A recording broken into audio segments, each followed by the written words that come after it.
Hello friends, आप सभी का स्वागत है। आज आप सभी को कक्षा 10 के हिंदी का वायरल पेपर कराएंगे। आप इस पेपर को ज़रूर देख के जाएं। यदि आपकी अर्धवार्षिक परीक्षा होने वाली है तो इस पेपर का संपूर्ण हल जरूर देख के जाएं। आप सभी के पेपर में इसमें से मैक्सिमम प्रश्न आता है और सारे स्कूलों में इसी प्रकार के प्रश्न आते हैं। तो आप इस वीडियो को लास्ट तक ज़रूर देखें और सारे प्रश्नों को एकदम याद कर लें। देखिए, आपका जो कक्षा 10 के हिंदी का पेपर है, ये पेपर का जो पूर्णांक रहेगा टोटल 70 नंबर का रहता है। और जो समय आपको दिया जाएगा 3 घंटा 15 मिनट का समय दिया जाता है कि 3 घंटा 15 मिनट में इस प्रश्न पत्र को हल करना रहेगा। कुछ इसके समान निर्देश आपको बता देते हैं जो यहाँ पे लिखा है। प्रारंभ के जो 15 मिनट परीक्षार्थी को प्रश्न पत्र पढ़ने के लिए निर्धारित किया जाएगा। प्रश्न पत्र 2 खंडों में क और खंड ब ख में विभाजित रहेगा। खंड क के जो 20 अंक के बहुविकल्पी प्रश्न रहेंगे उसका उत्तर आपको OMR उत्तर पत्रक पर देना रहेगा, यानी आपको OMR सीट मिलेगा, उस OMR सीट पर ही इसका उत्तर आपको देना रहेगा। खंड ख में 50 अंक के वर्णनात्मक प्रश्न दिए गए हैं। प्रत्येक प्रश्न के सम्मुख निर्धारित अंक किया गया है कि कौन से प्रश्न कितने नंबर का रहेगा। अब यहाँ पे देखिए, आप खंड क के जितने भी प्रश्न हैं सभी प्रश्नों को आप जरूर याद कर लीजिए और संभल लीजिए।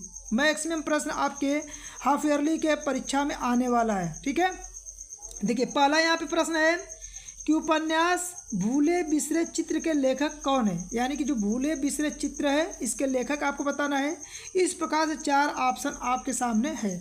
प्रेमचंद्र, भगवती चरण वर्मा, यशपाल या वृंदावन लाल वर्मा। तो देखिए यहाँ पे ध्यान रखिएगा कि भूले बिसरे चित्र के जो लेखक है भगवती चरण वर्मा जी हैं, तो इसका ख वाला ऑप्शन सही होगा। देखिए इसको याद कैसे कर सकते हैं, तो देखिए भ से ये प्रारंभ है, यहाँ से भ से भगवती चरण है, तो इस प्रकार भ से भ याद कर सकते हैं मिला के, जिससे आपको याद करने में भी आसानी होगा। अगला देखिए, शुक्लोत्तर युग के प्रमुख कहानीकारक कौन है। तो देखिए शुक्लोत्तर युग के जो कहानीकारक हैं ईला चंद्र जोशी भी हैं और मोहन राकेश, यानी ये दोनों जो होते हैं शुक्ल युग के प्रमुख कहानीकारक है। तो इसका ग वाला ऑप्शन क्या हो जाएगा, करेक्ट हो जाएगा। ठीक है, अगला देखिए, सूरज का 7वां घोड़ा हिंदी साहित्य की कौन सी विधि है, यानी कि यहाँ पे विधि बताना है कि ये निबंध है, उपन्यास है, डायरी है या कविता है।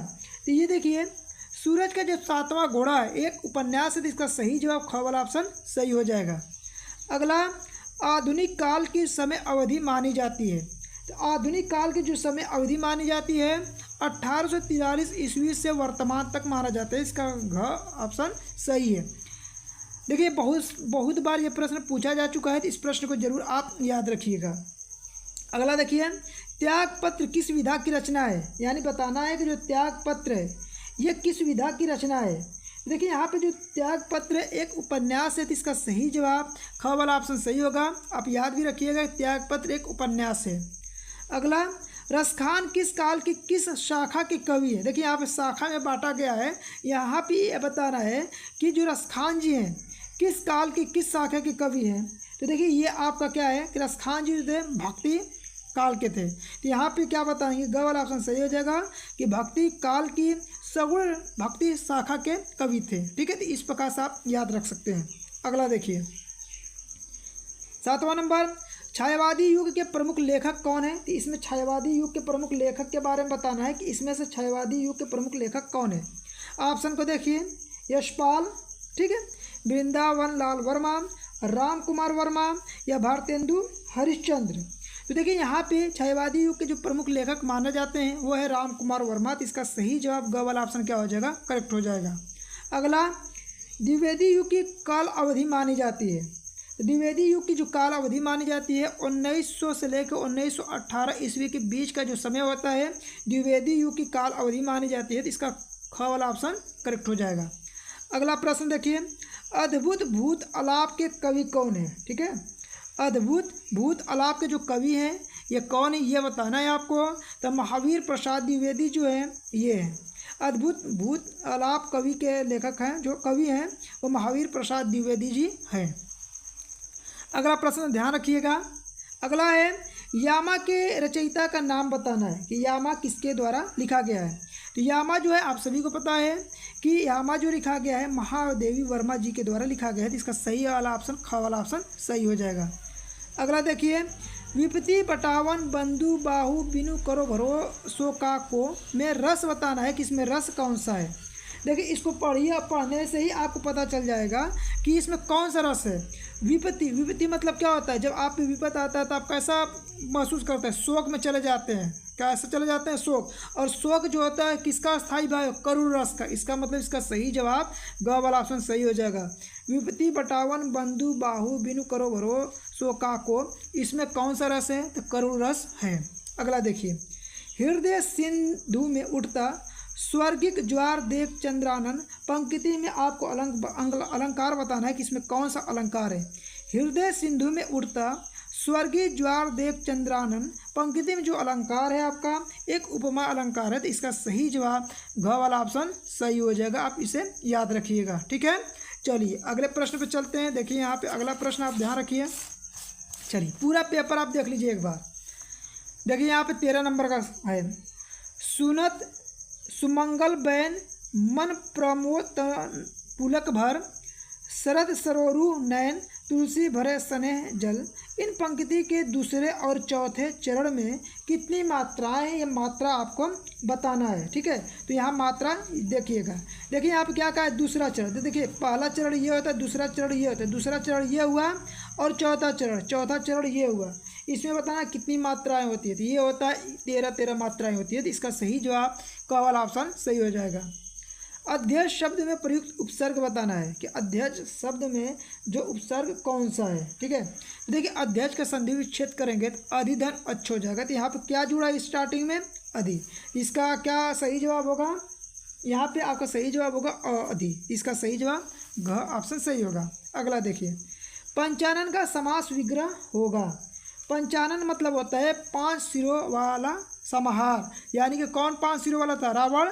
तो यहाँ पे पंचानन का समास विग्रह कौन सा होगा, क वाला ऑप्शन सही हो जाएगा। 5 सिरों का समाहार, इसमें कौन सा समास है, तो बहुब्रीहि समास है। इसे भी याद रखिएगा कि बहुब्रीहि समास इसमें है। अगला देखिए, सुहाग शब्द का तत्सम रूप यहाँ पे बताना है कि सुहाग का जो तत्सम रूप क्या होगा। तत्सम मतलब होता है शुद्ध रूप बताना है। सुहाग का क्या होता है, सौभाग्य होता है। तो इसका सही जवाब ग वाला ऑप्शन करेक्ट हो जाएगा।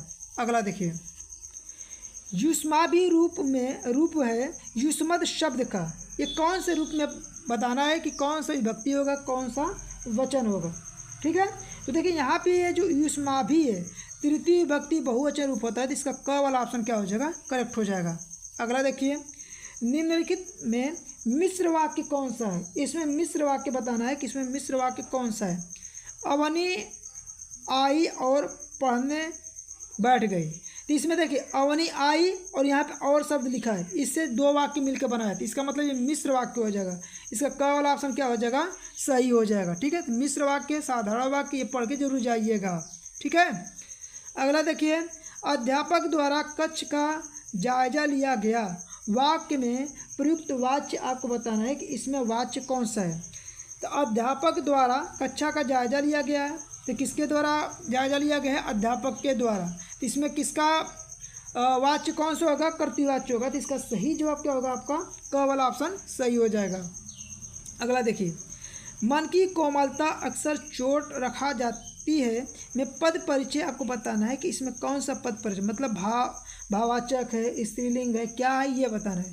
देखिए कोमलता जो दिखाता है भाव का दिखा रहा है, और ये कोमलता एक प्रकार का स्त्रीलिंग है, एक वचन और कर्म कारक है। तो इसका सही जवाब क वाला ऑप्शन करेक्ट हो जाएगा। तो जितने भी प्रश्न बताए सभी प्रश्नों को आप जरूर ध्यान रखिएगा। अब यहाँ पे ध्यान रखिए, खंड ख। अब खंड ख है। अब यहाँ पे जितने भी प्रश्न हैं सभी प्रश्नों को आप ध्यान से देख के सभी प्रश्नों को एकदम तैयार कर लीजिएगा, ठीक है। देखिए प्रत्येक प्रश्न कितने नंबर का रहेगा, 6 नंबर का। अब देखिए प्रश्न में दिया क्या है, निम्नलिखित गद्यांशों में से किसी एक के नीचे दिए गए प्रश्न को उत्तर दीजिए। आपको इस प्रकार से 2 प्रश्न दिया गया है, इन दोनों प्रश्नों में से जिसका उत्तर आपको आता है उसी का उत्तर देना रहेगा, ठीक है। तो 2 में से एक ही देना है। ये एक ही, जैसे ऐसे निबंधों की सबसे बड़ी विशेषता यह है कि मन की स्वच्छंद रचनाएं हैं, उनमें न कवि की उदात्त तो कल्पना रहती है। आपको सीधे क्या करना है कि यहाँ से लेके यहाँ तक पढ़िएगा। पढ़ने के बाद इससे संबंधित 3 प्रश्न पूछा जाएगा, जैसे आपके सामने है। प्रस्तुत गद्यांश का संदर्भ लिखिए अथवा गद्यांश के पाठ और लेखक का नाम आपको लिखना रहता है। इसके अलावा रेखांकित अंशों की व्याख्या करना रहेगा। निबंध किस मानसिक स्थिति में लिखे जाते हैं, आपको ये बताना है। इन तीनों प्रश्नों का उत्तर आप जरूर तैयार कर लीजिएगा। अगला देखिए, ये बहुत इंपॉर्टेंट, इसको ध्यान से देखिए। कुसंग का ज्वार सबसे भयानक होता है। यह केवल नीति और सद्वृत्ति का ही नाश नहीं करता बल्कि बुद्धि का भी लक्षय करता है। यहाँ से लेके यहाँ तक आपको पढ़ना है। पढ़ने के बाद इससे संबंधित आपसे प्रश्न यहाँ पे पूछा गया है। प्रस्तुत और तरह के पाठ और लेखक का नाम, तो देखिए आप सभी को पता है कुसंग किससे लिया गया है, मित्रता से, तो आप जरूर याद रखिएगा। इसके लेखक का नाम भी आप साथ में याद रख लीजिएगा। रेखांकित अंश की व्याख्या करना है, अपने शब्दों में इसकी व्याख्या कर लीजिएगा। युवा पुरुष की संगति के बारे में क्या कहा गया है, युवा पुरुष की संगति के बारे में आप बताएं। यानी तीनों प्रश्नों को उत्तर देंगे तो आपको पूरा नंबर यहाँ पे मिल जाएगा। अगला देखिए, आपका अगला प्रश्न कैसा है। निम्नलिखित पद्यांशों में से किसी एक के नीचे दिए गए प्रश्न को उत्तर लिखना है। टोटल कितने नंबर का है, 6 नंबर का। अब यहाँ पे देखिए, इसको और इसको दोनों प्रश्नों को पढ़ना रहेगा। पढ़ने के बाद इसका उत्तर आपको देना रहेगा। जैसे देख लीजिए, पुरते निकसी रघु वीर बधु धरी धीर दय मग में डग दय। तो आपको क्या करना है, यहाँ से लेके यहाँ तक पढ़ना है। पढ़ने के बाद देखिए, इससे संबंधित जो 3 प्रकार का प्रश्न पूछा गया, कैसा कैसा प्रश्न पूछा गया है। प्रस्तुत पद्यांश के संदर्भ हिंदी में व्याख्या कीजिए तथा काव्य सौंदर्य भी स्पष्ट करना है आपको। साथ में किस कारण सीताजी के साथ माथे पर पसीना आ रहा था और होठ सूख गए थे, श्री राम के नेत्रों से आंसू क्यों बहने लगे। ठीक है, ये सारे प्रश्नों को आप तैयार कर लीजिए। अगला इसके अलावा क्या है, मेरे जीवन का आज मुख तेरी छाया से हो मिलाप, तन तेरी साधकता छूले, मन ले करुण की था नाप, उर में पावस दृग में विहान। अब यहाँ पे देखिए पूछा गया कैसे कैसे प्रश्न आपसे। प्रस्तुत पद्यांश की संदर्भ हिंदी में व्याख्या कीजिए तथा काव्य सौंदर्य भी स्पष्ट कीजिए। यह कवयित्री अपने जीवन को हिमालय के समान जीना चाहती है, इस कथन का क्या तात्पर्य है, कवयित्री ने क्या कामना व्यक्त की है। ये सारे प्रश्नों को तैयार जरूर कर लीजिएगा। सारे पेपर को आपको दिखा दे रहे हैं, सारे पेपर को तैयार कर लीजिए। 23 का देखिए, निम्नलिखित लेखकों में से किसी एक लेखक का जीवन परिचय देते हुए उनकी किसी एक प्रमुख रचना का नाम लिखना है। टोटल कितने नंबर का रहेगा, 5 नंबर का। जैसे डॉक्टर राजेंद्र प्रसाद दिया है, जयशंकर प्रसाद, रामचंद्र शुक्ल, तीनों में से किसी एक का ही जीवन परिचय आपको लिखना रहेगा। अगला देखिए, निम्नलिखित कवियों में से किसी एक कवि का जीवन परिचय देते हुए उनकी किसी एक प्रमुख रचना का नाम लिखिए। कौन कौन सा है, सूरदास, सुमित्रानंद पंत या बिहारी लाल। इन तीनों में से किसी एक का ही जीवन परिचय आपको लिखना है। टोटल 5 नंबर का ये रहेगा। अगला देखिए, निम्नलिखित संस्कृत पद्यांशों में से किसी एक का संदर्भ सहित हिंदी में अनुवाद कीजिए। टोटल कितने नंबर का ये है, 5 नंबर का। देखिए यहाँ पे क्या है, सारे प्रश्नों को देखिए। जैसे देखिए, ऐसा नगरी भारतीय संस्कृति संस्कृत भाषा या केंद्र स्थली। ठीक है, यहाँ से लेके यहाँ तक आपको क्या करना है, पढ़ना है, फिर इसका संदर्भ लिखना है और अपने हिंदी में क्या करना है। देखिए यहाँ पे देखिए, हिंदी में अनुवाद करना है, अपने शब्दों में हिंदी में अनुवाद कर लीजिएगा। या इसके अलावा देखिए 2 प्रश्न है और इन दोनों में से किसी एक ही प्रश्न का उत्तर आपको देना है। जैसे यहाँ देखिए, एकदा बहवा जना धूमयानम। अब यहाँ से लेके यहाँ तक पढ़िए, इसमें से दोनों में से जिसका उत्तर आपको आता है उसी का उत्तर दीजिएगा। समझ में आ गया। अब देखिए अगला प्रश्न आपका क्या है, निम्नलिखित संस्कृत पद्यांशों में से किसी एक का संदर्भ सहित हिंदी में अनुवाद करना रहेगा। टोटल कितने नंबर का है, 5 नंबर का। उत्तरम यत् समुद्रश्च हिमाद्रश्च दक्षिणम वर्षम तद भारतम नाम भारती यत्र संतति। यानी इस प्रश्न को तैयार कीजिए, चाहे इसको, इन दोनों में से किसी एक का ही संदर्भ लिखिए और हिंदी में अनुवाद करना रहता है। ठीक है, इसके अलावा देखिए, अपनी पाठ्य पुस्तक के संस्कृत खंड से कंठस्थ किए हुए कोई एक श्लोक लिखिए जो इस प्रश्न पत्र में ना आया हो।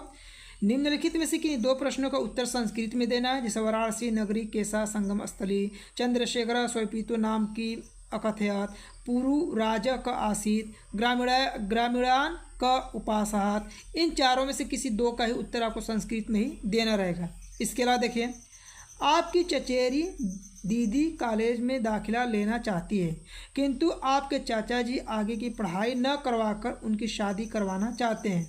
इस बारे में अपने चाचा जी को समझाते हुए एक पत्र लिखें। टोटल 4 नंबर का। या इसके अलावा देखिए 8वां दिया है, स्वास्थ्य विभाग द्वारा आपके क्षेत्र की गंदगी की ओर कोई ध्यान न दिए जाने पर किसी दैनिक पत्र के संपादक का पत्र लिखिए। Total 4 number. दोनों में से किसी एक का ही उत्तर देना रहेगा। इसके अलावा देखिए निम्न विषयों में से किसी एक विषय पर निबंध लिखिए। स्वदेश प्रेम, नारी शिक्षा का महत्व क्या है, वर्षा ऋतु, देशाटन के लाभ। इन चारों में से किसी एक पर ही आपको निबंध लिखना रहेगा। समझ में आ गया? ये देखिए टोटल 7 नंबर का प्रश्न रहेगा। तो जितने भी प्रश्न बताएं सारे प्रश्नों को आप जरूर तैयार कर लीजिएगा। अगला देखिए, स्वपठित खंड काव्य के आधार पर निम्नलिखित प्रश्नों में से किसी एक खंड के प्रश्नों को उत्तर दीजिए। टोटल 3 नंबर का रहेगा। देखिए आपके स्वपठित जो आप पढ़े होंगे इसमें से ना उसी का उत्तर देना रहेगा। जैसे क है, ख है, ग, घ, ङ, च, छ, ज, झ। इसमें से जैसे तुमुल खंड काव्य आपके स्कूल में पढ़ाया जाता है तो इसका उत्तर दीजिएगा। देखिए इसमें भी 2 प्रश्न अ और ब, इन दोनों में से अ और ब में से भी एक ही प्रश्न का उत्तर देना रहेगा। दोनों का मत दीजिएगा, इन दोनों में से किसी एक का ही देना रहेगा। इसके अलावा कर्मवीर भारती खंड काव्य पढ़ाया जाता है, दे सकते हैं। कड़क खंड काव्य, अगर पूजा खंड काव्य, ज्योति जवाहर, मातृभूमि के लिए, मेवाड़ मुकुट, जय सुभाष खंड काव्य, मुक्ति दूत। तो जो आपके स्कूल में जो खंड काव्य पढ़ाया जाता है उसी का उत्तर आप दीजिएगा। ठीक है, तो ये संपूर्ण आपका अर्धवार्षिक पेपर था। इस पेपर को आप जरूर तैयार कर लीजिएगा। ये आपके हाफ ईयरली एग्जाम के लिए बहुत इंपॉर्टेंट साबित होने वाला है। ठीक है, इसी प्रकार का आप बोर्ड की परीक्षा की भी तैयारी करना चाहते हैं तो चैनल को फॉलो कर सकते हैं। आपको संपूर्ण वायरल पेपर कराया जाता है जिससे आप उसकी अच्छे से तैयारी कर सकते हैं। ठीक है, तो वीडियो पसंद आए तो वीडियो को लाइक कीजिए, चैनल पर नए हैं तो चैनल को सब्सक्राइब कर लीजिए और अपने दोस्तों के पास अधिक से अधिक वीडियो को शेयर कीजिए।